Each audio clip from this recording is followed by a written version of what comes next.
So hello friend, आज की इस वीडियो में आपको एक्सप्लेन करने वाली बहुत ही इंटरेस्टिंग मूवी की स्टोरी के बारे में। और ये मूवी की स्टोरी आपको बहुत ही पसंद आने वाली है। तो वीडियो में आगे बढ़ने से पहले आप सभी से रिक्वेस्ट है हमारे चैनल को सब्सक्राइब कर लें। तो चलिए वीडियो स्टार्ट करते हैं। तो इस मूवी की स्टार्टिंग में हमें दिखाया जाता है महाभारत के युद्ध के अंत को, जहाँ पर चारों तरफ तबाही मची हुई थी।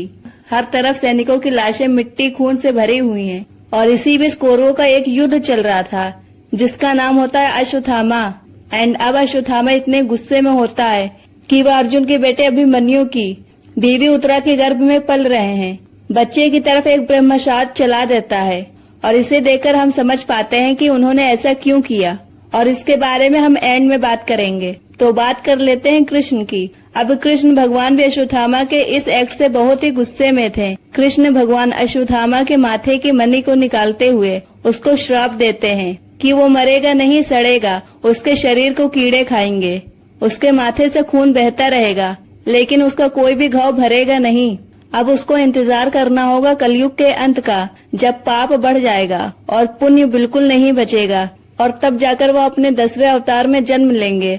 और इसीलिए उसने आज एक गर्भ को उजाड़ने की कोशिश करी है।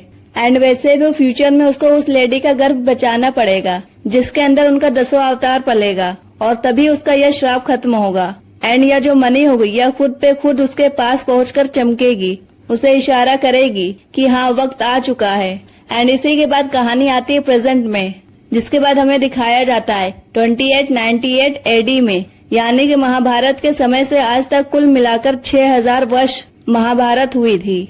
3102 बीसी में ये कहानी है। 2898 एडी का टोटल होता है 6000 वर्ष, जहाँ में 2898 एडी का समय दिखाया जाता है। 3102 बीसी में ये स्टोरी है। एंड जस्ट इसके बाद हम देख पाते हैं एक ऐसी धरती को जहाँ सब कुछ तबाह हो चुका है, चारों तरफ सूखा पड़ा हुआ है, वहाँ पर कुछ भी नहीं बचा सिवाय दुनिया के सबसे पहले और सबसे आखिरी शहर काशी को छोड़कर। और बस यहाँ पर राज चलता है तो बस सुप्रीम रूलर यासक का, और या फिर ये कह सकते हैं कली का। अब यहाँ पर एक मेगा स्ट्रक्चर बनाया गया था जिसको कॉम्प्लेक्शन का फायदा है। और ये जो टाइम है ना, ये एक ऐसा टाइम है जहाँ पर इंसानियत खत्म है, पीने को पानी नहीं है, खाने को खाना नहीं है। बट एक बात है, टेक्नोलॉजी बहुत ही ज्यादा एडवांस है, यानी कि फ्लाइंग कोर्स, ग्रेविटी को मार देने वाले डिवाइसेस, रोबोट और बहुत कुछ हैं। और इसका मतलब अभी के वक्त में जो कुछ भी आप इम्पॉसिबल सोचते हैं वो इस वक्त में बिल्कुल पॉसिबल है, और यही कॉम्प्लेक्टेड है। और ये लोग कुछ पॉइंट्स इकट्ठा करते हैं, और किसी के पास 1 मिलियन पॉइंट्स है तो वो पैसा मान सकते हैं। एंड साथ ही हमें यहाँ पर ऐसी टेक्नोलॉजी भी देखने को मिलती है जहाँ किसी भी इंसान के ऊपर आप स्कैन करोगे तो उसका पूरा डाटा मिल जाएगा, उसके पास कितने पैसे हैं, वह क्या क्या करता है और वो क्या करने वाला है, सब कुछ यहाँ स्कैन करने पे पता चल जाता है। अब इस दुनिया के अंदर फीमेल्स का बहुत ही ज्यादा बुरा हाल था, स्पेशली जो वर्जिन है, क्योंकि ये जो यास्किन है वो एक तरह से कलेडीम है। वो खुद को भगवान मानता है 200 साल से, एंड साथ ही उसके बहुत ही ज्यादा उम्र है, और वो हर एक फीमेल को अपने ही सीट से प्रेग्नेंट करता है। एंड इसी के साथ उसको एक ऐसी लड़की चाहिए जो उसके सीट को 120 दिन से ज्यादा अपने गर्भ में रख सके, और फिर उसके गर्भ को एक्सट्रैक्ट करके वो एक सीरम बनवाता है। और वो ये इसलिए करवाता है ताकि वो खुद को सबसे शक्तिशाली बना सके। लेकिन कोई भी लड़की अभी तक ऐसी जिंदा नहीं थी जो उसे 100 दिन के ऊपर उसको संभाल सके। अब होता यह है कि या तो ये लड़की खत्म हो जाएगी या फिर बच्चा खत्म हो जाएगा, एंड ये भी कह सकते हैं कि दोनों खत्म हो जाएंगे। इट्स लाइक कि बकरी को पाला पोसा, खिलाया पिलाया और वक्त आने पर मार डाला। इस युग में फीमेल का यही हाल दिखाया जाता है। एंड इसीलिए बाउंड करस पॉइंट के लिए छोटी लड़कियों को या फिर वर्जिन लड़कियों को अलग कर दिया करते थे। एज उसके अच्छे खासे पॉइंट्स उनको मिलते हैं, और उन सभी का सिर्फ एक ही मकसद था कि उन्हें शायद कॉम्प्लेक्शन मिल जाए। और इस कॉम्प्लेक्शन में आप ये समझो कि एक अलग ही दुनिया चल रही थी। बाहर तो सब कुछ खराब था जो असल दुनिया है, लेकिन अंदर सब कुछ बढ़िया था, या फिर ये कहें कि अच्छे होने का ढोंग था। एंड तभी हम भयानक सीन को देखते हैं कि आखिर इन लड़कियों का क्या किया जाता है। तो लड़कियों को प्रेग्नेंट किया जाता है, और तभी हमें दिखाया जाता है कि एक 90 दिन की प्रेग्नेंट लड़की को जिस लैब में ले जाकर ट्रायंगुलर यानी त्रिकोण चेबर में लिटाया जाता है, जहाँ पर एक स्नेक लाइक सेक्शन पॉइप उसे गर्भ से सीरम एक्सट्रैक्ट का करार दे दिया था और भट्टी में जला दिया गया। और न जाने अब तक कितनी ही लड़कियों के साथ ऐसा हो चुका था। अब उस लड़की की शर्म कली यानी कि यास्कीन के पास कमांडर मानस, साइंटिस्ट और वेद पुराण पढ़ने वाला काउंसलर बानी लेकर जाते हैं। बट इस सीरम से उसे कुछ खास नहीं होता। लेकिन अब होता यह है कि यास्कीन सडनली से ही पानी में गिर पड़ता है और उसमें सीरम नहीं बल्कि जहर था। और यहाँ पर वो कहता है कि आज काफी अरसे के बाद मृत्यु का सामना हुआ है। किसी ने काफी समय बाद उसे मारने की कोशिश करी है। एंड असल में यह बात कमांडर के साइंटिस्ट ने किया था क्योंकि वो समझ गया था, और उसने ऐसा इसलिए किया था क्योंकि वो समझ गया था कि यह सब गलत है।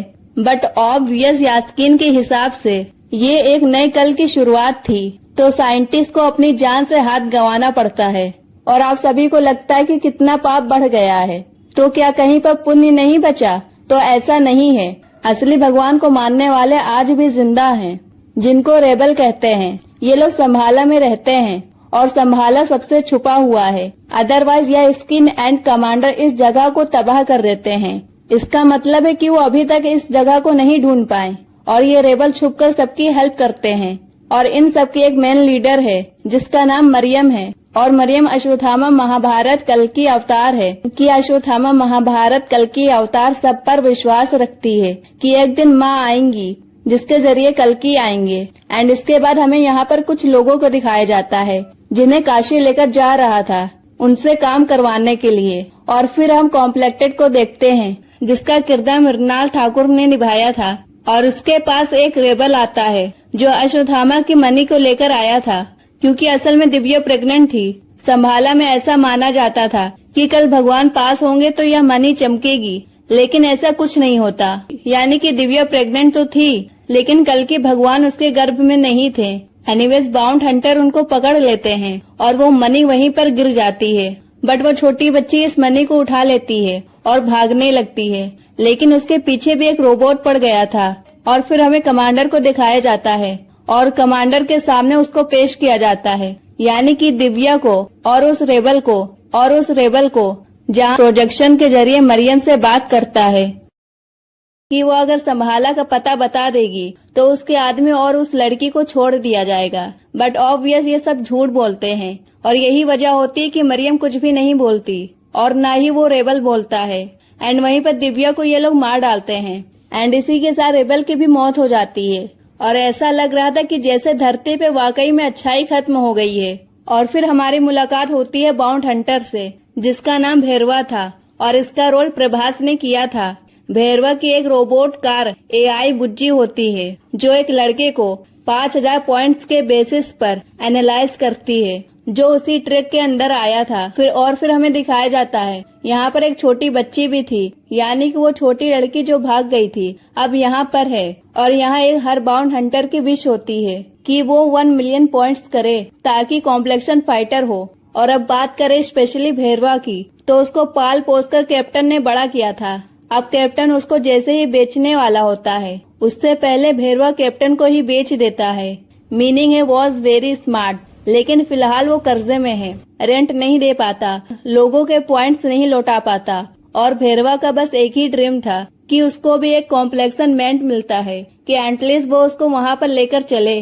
और उसके चलते ही वो उसके लिए एक टेम्परेरी वाला 1 घंटे का पास बनवाता है। बट वहाँ पर उनके पहुँचते ही हम देख पाते हैं कि आर्टिफिशियल दुनिया वहाँ पर कैसे बनाई गई है। वहाँ पर समुद्र, जंगल सब कुछ है। यानी कि इसका मतलब है कि जिस जंगल को आज लग्जरी चीजें ब्लेंडिंग बनाने के चक्कर में काट रहे हैं, तो उसे ब्यूटीफुल सी और जंगल को ही फ्यूचर में लग्जरी बताकर पॉइंट्स ले रहे हैं। और यहाँ पहुंचकर वो पहली बार फ्रूट्स देखते हैं, एनिमल्स को देखते हैं जो उन्होंने अभी तक नहीं देखे थे। इनफैक्ट यहाँ पर उन्हें संतरा खाना भी नहीं आता। अब ये लोग वहाँ पर पहुंचकर काफी एंजॉय करते हैं। बट भैरवा की हरकतों की वजह से गार्ड उसको पकड़कर वहाँ से भगा देते हैं और इसी के चलते वो बार में जाकर काफी दारू पीता है क्योंकि उसका सपना बस कॉम्प्लेक्टेड है जो कि अंडरग्राउंड था। हमारी फाइनली मुलाकात होती है एनशियड अश्वत्थामा से जो किसी भी तरह से बच्ची को बचा लेते हैं। अब वो बच्ची अश्वत्थामा को मनी दिखाती है जो बहुत ही ज्यादा शाइन कर रही थी क्योंकि कल की अवतार किसी के पेट में पल रहा था। जहाँ एक लेडी थी जिसने यास्कीन की सीट को 5 महीने से ज्यादा अपने गर्भ में रखा, जो कोई और नहीं कर सकता। और ये काम उनकी लैब की एक फीमेल एक्सपेरिमेंट AMA थी और इसका नाम सुमिति था, जिसका रोल दीपिका पादुकोण ने निभाया है। और फिर हमें दिखाया जाता है अब उसकी ही एक कलीग लिली उसकी फसवाल है, जिसके चलते उसको भी सीरम बनवाने के लिए उसे ट्रायंगुलर चेम्बर में डाल दिया जाता है, बट वो सरवाइव कर जाती है। यानी कि वो पूरी मशीन खराब पड़ गई थी एंड खाली एक ही बंदूक एक्सटेंड हो पाती है। अब इसके चलते होता ये है कि पूरी जगह की लाइट चली गई थी और सडनली मशीन खराब हो गई थी। अब इनको एक्सट्रैक्शन के दौरान महाभारत का एक बहुत ही डेंजरस हथियार मिलता है, जो अर्जुन के धनुष का था, और वो सडनली से ही एक्टिवेट हो जाता है। उसको कोई भी छू नहीं पा रहा था। काउंसलर बानी उसको हाथ लगाने की कोशिश करता है, बट उसको बहुत तेज झटका लगता है। वो कम से कम 20 फीट दूर जाकर गिरता है। बट वहीं हम देख पाते हैं कि लिली ने यहाँ पर सुमिता को बचा लिया था, क्योंकि असल में वो रेबल ग्रुप के सीक्रेट सपाई थी और 2 साल से यहाँ पर वो छुपकर सब कुछ देख रही थी। और वो ऐसा इसलिए कर रही थी क्योंकि उसको एक सीक्रेट प्रोजेक्ट के बारे में पता लगाना था, जो यास्कीन कर रहा था, यानी कि वही प्रेग्नेंट लेडीज वाला। एंड उसको लगा था कि सुमिता को बचाना जरूरी है, और इसी के साथ वो उसको एक सीक्रेट रास्ते पर जाने के लिए कहती है, क्योंकि टनल के दूसरी ओर उसके आदमी वहाँ पर वेट कर रहे थे। और इसी के साथ हमें देखने को मिलता है कि अश्वत्थामा अब मनी को एक्सपेक्ट कर पाता है, और वो ऐसा इसलिए करता है क्योंकि उसका श्राप काइंड ऑफ खत्म हुआ। अब उसको कल के अवतार की या फिर उनकी माँ की रक्षा करनी है।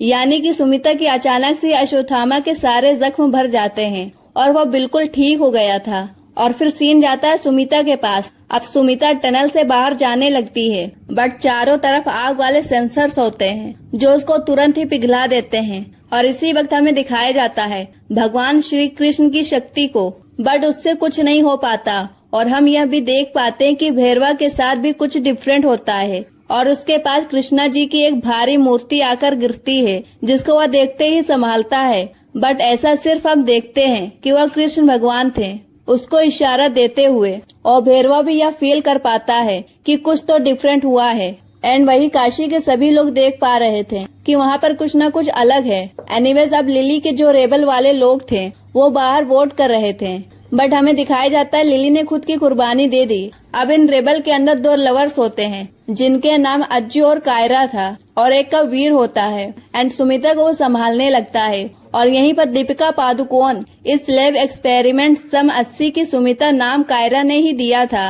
एंड ये लड़कियां मात्र एक एक्सपेरिमेंट के लिए थीं और इनके कोई भी काम नहीं हुआ करते थे। और वहीं हमें दिखाया जाता है कि सुमिता के नाम के बाउंड भी निकल जाती है, जो कि 5 मिलियन पॉइंट्स की थी, और भैरवा भी अब उसके पीछे पड़ जाता है। और इसी बीच होता ये है कि इसी मुठभेड़ के अंदर कायरा मारी जाती है और अज्जू घायल हो जाता है। और वीरन कौर छोटी बच्ची के साथ वहाँ पर आता है और वहीं पर सबको मार देता है। एंड उनके पास एक लाठी होती है, जिसके चलते कोई भी उनको छू नहीं पाता। अश्वत्थामा यहाँ पर 8 फीट से भी ज्यादा था और वो अपनी ताकत का अच्छा खासा प्रदर्शन भी करता है। और फिर सीन जाता है भैरवा की तरफ। भैरवा काफी कोशिश करता है, लेकिन वह भी कुछ नहीं कर पाता। और बस यहीं अश्वत्थामा सुमिता को माँ कहकर प्रणाम करते हैं। उसकी सुरक्षा का एक ही मकसद था। और इसी के चलते ये लोग चंबाला पहुंच जाते हैं। वहाँ पर सडनली बारिश हो जाती है और इसी के चलते मरियम और बाकी सबको यकीन हो जाता है कि हाँ यही माँ है, कल की इन्हीं की कोख से जन्म लेंगे।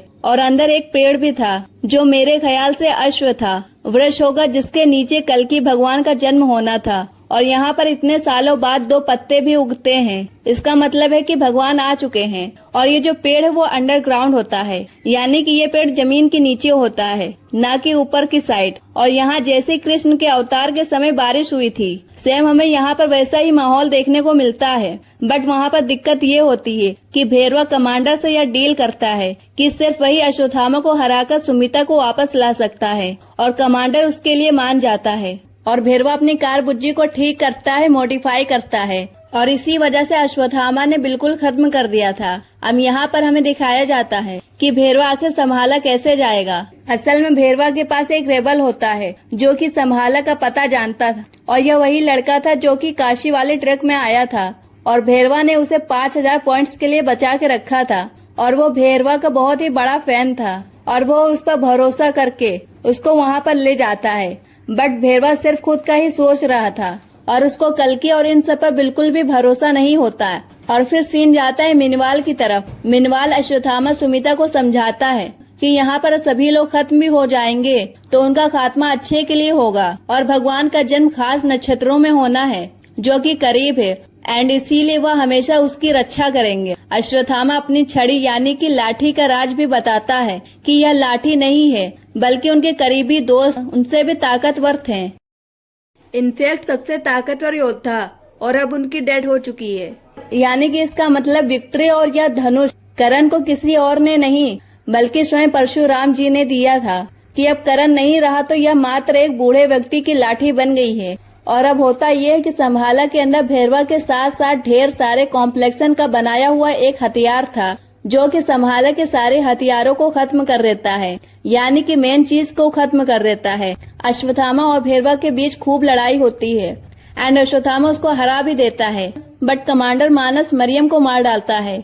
एंड आपको बिलीव नहीं होगा, यहाँ पर जो सीन्स होते हैं वो काफी बढ़िया थे, मतलब गूस बॉम्ब वाले। अब कमांडर से बचने के लिए सुमिता फ्लाइंग मशीन से हाइट से नीचे गिर जाती है, बट उसको अश्वत्थामा और भैरवा मिलकर बचाते हैं और दोनों के पास अपने अपने मकसद थे। लेकिन तभी वहाँ पर कमांडर आकर अश्वत्थामा को कैद कर लेता है और फिर सीन जाता है भैरवा के ऊपर, जहाँ पर भैरवा बेहोश था और वहाँ पर अश्वत्थामा की लाठी पड़ी हुई थी और वहीं पर सुमिता को कमांडर लेकर जा रहा होता है। बट तभी वहाँ पर जो वृक्ष होता है उसकी एक पत्ती लाठी पर गिरती है, जिससे कि वो लाठी भैरवा के हाथ में आते ही एक्टिवेट हो जाती है, जिससे हमें पता चलता है कि असल में भैरवा कोई और नहीं बल्कि करण इनकॉर्नेट है। एंड अब कल्कि पुराण के हिसाब से जो कल्कि होंगे उनको करण के कवच और कुंडल लगेंगे और मुझे लगता है यहाँ पर इस चीज को जोड़ने की कोशिश करी गई है, यानी कि इसका मतलब है कि शायद यहाँ पर दिखाया गया है कि चलो यहाँ पर करण के कवच और कुंडल नहीं लेकिन खुद करण आ चुके हैं। जैसे उन्होंने अश्वत्थामा को महाभारत में अर्जुन के बाणों से बचाया था, आज भी वो ऐसा ही करते हैं और यास्किन के एनर्जी बीम को अपने विजय धनुष से काटते हुए कमांडर को मार डालता है। बट धनुष हाथ में ना होने की वजह से उसको फिर से यही लगता है कि वह भैरवा है और फिर कुछ टाइम के लिए उसको कुछ याद आता है कि वो कौन था। बट जैसे ही उसके हाथ से विजय धनुष छूट जाता है उसको फिर से याद आता है कि वह भैरवा है। और अब यहाँ पर एक बात तो क्लियर हो गई कि अश्वत्थामा से अब तक जो भी लड़ रहा था वो मारा गया था, बट खाली यहाँ पर भैरवा था जो बच गया था, जिसका रीजन ये है कि वो खुद करण के इनकॉर्नेट है। आई मीन यहाँ के सीन्स को देखकर ऐसा लगता है कि अब इन सब के चलते वो बुच्ची के साथ फिर से सुमिता को लेकर जाने लगता है। इसका मतलब कि यास्कीन के पास में अश्वत्थामा उसको रोकने की कोशिश करता है, बट टेक्नोलॉजी काफी एडवांस थी और वो उसको चकमा देकर वहाँ से निकल जाता है। और फिर सीन जाता है संभाला की तरफ, जहाँ पर संभाला का बहुत ही बुरा हाल हो चुका था। हर तरफ त्राहिमाम मचा हुआ था एंड ऐसा लग रहा था कि वहाँ पर मिनी महाभारत हुई है। और ये सब देखकर अश्वत्थामा को समझ आ जाता है कि वह भैरवा उसका मित्र करण है जो भैरवा के रूप में है, बट उसको चीजें ठीक से याद नहीं है। और अब अश्वत्थामा की जिम्मेदारी है कि वो करण को याद दिलाए कि वो कौन है, यानी कि भैरवा को, ताकि यास्कीन को हराने में वो उनकी हेल्प करे। और ऐसा माना भी गया है कि यहाँ पर 7 चिरंजीवी लगेंगे कली को हराने के लिए। एंड फिर हम माइट बी के अगले पार्ट को देखते हैं, जिसके अंदर हम देख सकते हैं कि हनुमान जी वहाँ पर आए हैं और बहुत सी चीजें वहाँ पर निकल कर आएंगी। एंड मीनवाइल हम नोटिस करते हैं एक पोस्ट क्रेडिट सीन को, या फिर कह सके मिड क्रेडिट सीन को। यास्कीन यानी कि कली पुरुष को वह सुमिता वाले सीरम की एक बूंद मिल जाती है, जिसको वह इंजेक्ट करते ही काफी हद तक सही हो जाता है। एंड उसका ऐसा नशा या फिर ऐसी शक्ति आज तक नहीं मिली थी। उसकी बॉडी बिल्कुल स्वस्थ हो जाती है और यहीं पर वो कहने लगता है कि सुमिता को लेने और कल्कि के जन्म को रोकने अब वो खुद जाएगा। यहाँ पर यास्कीन यानी कि कली उस गांडी को भी उठा लेता है। उसके पीछे हम 6 हाथ को देख पाते हैं, यानी कि इसका मतलब यहाँ पर वो एक फोर्स गॉड की तरह खुद को दिखा रहा था। एंड ऐसा डिस्क्रिप्शन हमें वेदों के अंदर भी मिलता है कि जो कली होगा उसके कई सारे हाथ होंगे और वो दिखाएगा कि मैं कितना महान हूँ। एंड बेसिकली यहाँ पर वो कृष्ण भगवान को मॉक करने की कोशिश कर रहा था। और अब आप ये भी सोच रहे होंगे कि जब मशीन इस गांडीव को नहीं उठा पाई, इंसान नहीं उठा पाए, तो यहाँ पर यास्कीन ने ऐसा कैसे कर लिया। तो वहीं आपको बता दे कि उसके अंदर कल्कि अवतार की एक बूंद चली गई थी, यानी कि उनकी एनर्जी चली गई थी, जिसके चलते शायद वो उसको उठा पाए। और हम ये भी नोटिस करते हैं कि उसकी बॉडी से जुड़े हुए जो लाइफ वाले तार होते हैं वो भी अलग हो जाते हैं। एंड उसी के आसपास हम 6 मैजिकल ऑब्स को भी देख पाते हैं, या फिर कह सकते हैं कि 6 उड़ते हुए गोले। इनफैक्ट कहीं पर मैंने ये भी रीड किया है कि जो कली है उसके यहाँ पर खाली इन चीजों के अंदर ही जगह दी गई थी, जैसे कि सोना, प्रोस्टिट्यूशन एंड ये सब माइट भी उनको दर्शा रहे होंगे। एंड अगर आप इस मूवी के अंदर देखेंगे तो यहाँ पर वो सभी चीज हो रही थी, प्रोस्टिट्यूशन भी हो रहा था एंड वहाँ पर बहुत ही ज्यादा दिक्कत हो रही थी, स्लॉटर हो रहा था एंड उन्हीं के अंदर यह कली बसता है। अब हमें देखना यह होगा कि यहाँ पर हमें कली का एक फिजिकल मिनिफिक्शन दिखाया गया है, बट कली जो है ना वो इन सब गलत कामों के अंदर बसता है, जैसे कि स्लॉटर, अल्कोहल, गोल्ड एंड ये सब जो चीजें आती है ना, इनके अंदर कली डीम का जिक्र कराया गया है और इन्हीं सब के चलते इंसान का दिमाग खराब होता है। एंड फिर हमें ये भी दिखाया जाता है कि कली का इन सब पर कंट्रोल है। एंड यहाँ पर ये जो कॉम्प्लेक्शन है कि कली कैसे खुद को यहाँ पर सबके ऊपर मैनिफेस्ट कर रहा था और इन्हीं सब की वजह से उसे पावर मिलती है। एंड यही वजह है जिसकी वजह से इस मूवी में धरती का ये हाल दिखाया जाता है और इस भूमि के साथ में कल की मूवी यहाँ पर खत्म हो जाती है। सो फ्रेंड, यही थी 2898 एडी फिल्म की कहानी। तो अब इस मूवी का सबसे इंटरेस्टिंग पार्ट मैं आपको बताती हूँ कि इस मूवी की स्टार्टिंग में हमें दिखाया जाता है कि कैसे अश्वत्थामा ने एक ब्रह्मशास्त्र चलाया था उत्तरा की गर्भ की तरफ, बट ऐसा डायरेक्टली नहीं हुआ। असल में हुआ यह था कि अश्वत्थामा बहुत ही गुस्से में था और वो सोचने लगा कि वह रात में जाकर पांडवों को मार डालेगा, बट कैंप के अंदर उनके बच्चे होते हैं और इसी के चलते होता ये है कि अर्जुन और भीम बहुत ही ज्यादा गुस्से में आ गए थे और वो अश्वत्थामा को मारने वाले थे। और फिर हमें दिखाया जाता है, ऑब्वियसली यही बात है कि अश्वत्थामा जानता था कि अर्जुन और भीम बहुत ताकतवर हैं। अश्वत्थामा इसके चलते डर गया था और वेद व्यास के आश्रम में भाग गया था, यानी कि वो उनकी प्रोटेक्शन लेने गया था। अब वो जो पांडव होते हैं वहाँ पर कृष्ण भगवान के साथ आते हैं। फिर जो भीम होता है वो तुरंत ही अश्वत्थामा को मारने के लिए दौड़ पड़ता है। अश्वत्थामा को लगता है कि अब उसका खेल खत्म हो चुका, जिसके चलते ही वो पांडवों की तरफ ब्रह्मशास्त्र को चला देता है। और अब इसी चीज को देखते हुए अर्जुन ने भी अपना ब्रह्मशास्त्र उसकी तरफ चला दिया था। अब भगवान कृष्ण जानते थे कि इसके चलते क्या होने वाला है और इसके चलते आने वाली जनरेशन खत्म हो जाएगी, धरती खत्म हो जाएगी, जिसके चलते उन्होंने वेदव्यास जी से कहा था कि आप ब्रह्मशास्त्र को कोलाइड करने से रोक लीजिए, यानी कि यहाँ पर आपस में टकराने से रोक लीजिए। अब वेदव्यास जी ने यहाँ पर ब्रह्मशास्त्र को बीच हवा में ही पकड़ लिया था। एंड इसके बाद कृष्ण भगवान ने अर्जुन और अश्वत्थामा दोनों को कहा कि वो अपना ब्रह्मशास्त्र वापस बुला लें। अब देखना ये होगा कि अर्जुन को ब्रह्मशास्त्र को वापस बुलाने का मंत्र पता था कि नहीं। और यहीं पर अश्वत्थामा यह बोलता है कि उसको खाली ब्रह्मशास्त्र चलाना आता है लेकिन वापस लेना नहीं आता। एंड इसीलिए कहा जाता है कि आधी नॉलेज हमेशा खतरनाक होती है। अब कृष्ण भगवान रिक्वेस्ट करते हैं कि ब्रह्मा जी को वो अपने वेपन वापस ले लें, बट ब्रह्मा जी बोलते हैं कि अगर एक बार इस अस्त्र को किसी के नाम लेकर छोड़ दिया गया है तो वो उसको खत्म करके ही वापस आएगा।